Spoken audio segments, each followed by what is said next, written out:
Yesu yubahwe ibihe byose, Imana ihabwe icyubahiro. Shalom ahantu uri, shalom mu bugingo bwawe, shalom mu mutima wawe, shalom shalom, ndagushuhuje igihugu cyose uherereyemo, shalom.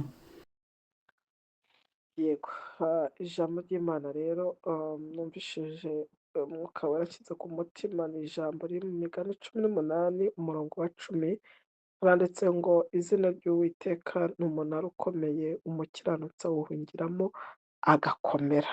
Mana we, iri jambo narigezeho ndavuga nti Mana ni ukuri pe, ijambo ryawe ni ukuri. Izina ry'Uwiteka ni umunara ukomeye, ni umunara uri hejuru y'iminara yose, ni ubuhungiro buri hejuru y'ubuhungiro bwose, ni ubwihisho burenze ubwihisho bw'ahandi hose. Wahungira mu bantu, abantu bakakwigaramika, wahungira ku bintu bigashira.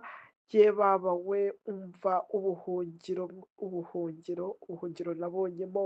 Abantu baguhiga, abantu bakugirira nabi, imiryango ikaguhinduka, ushaka rukaguhinduka, abana bakaguhinduka, ariko nasanze ahantu umuntu ahungira, ahantu umuntu ahungira honyine ni mu izina ry'Uwiteka.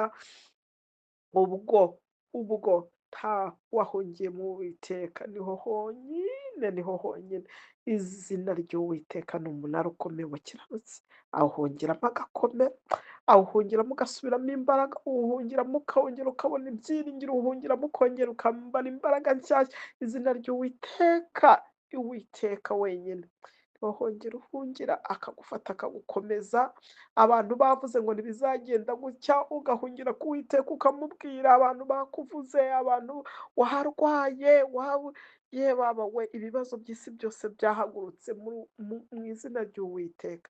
Niho honyine umukiranutsi, niho honyine abantu baciye akarongo, niho honyine isi yavuze ngo ni aha ngaha urangiriye, ni aha birangiriye, nta kuzongera kubura umutwe.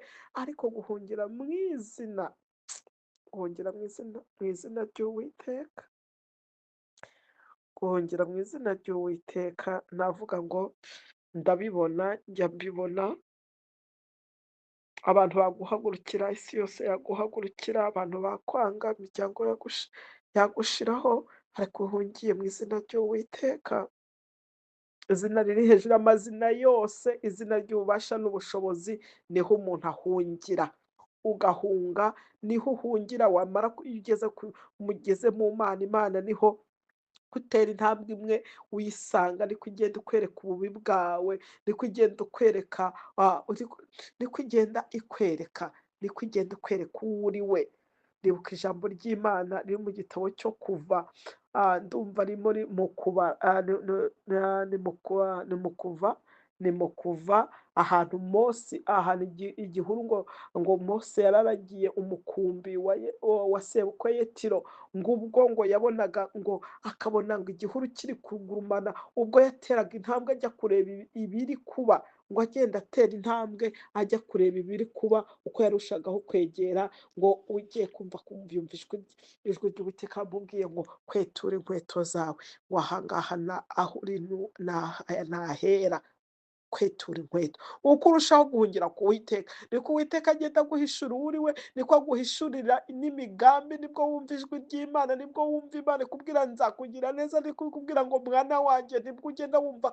Iyo duhungiye mu Uwiteka, iyo duhungiye mu izina ry'Uwiteka, twihishe mu Uwiteka, tugiye mu bwihisho bw'Isumba byose, aho niho tumenyera amabanga, niho turindirwa, niho duhererwa amasezerano, niho tubwirwa ububi bwacu, niho twibonera. Guhungira ku Uwiteka, naje gusanga guhungira ku Uwiteka bigira umumaro mwinshi. Guhungira ku Uwiteka harimo inyungu nyinshi. Guhungira ku Uwiteka niho ubukiriro bwacu, amakiriro yacu ari, no gutabarwa kwacu kuri, cyane ko tuzi ku ijambo ry'Imana muri Zaburi 21 haravuga ngo gutabarwa kwacu guturuka ku Uwiteka waremye ijuru n'isi.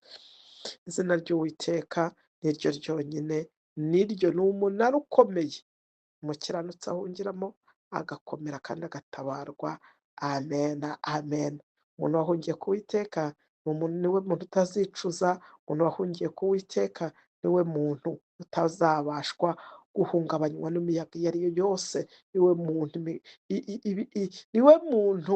niwe muntu ibitavuga Imana bitazageraho, niwe muntu imigambi y'ababisha izakorwa n'isoni itazigera ihama cyangwa ngo isohore, kubera ko wahungiye ku Uwiteka. Abahungiye mu Uwiteka barakomera, bakongera bagasubiramo intege, bagahumurizwa kandi bakabona ubutabazi.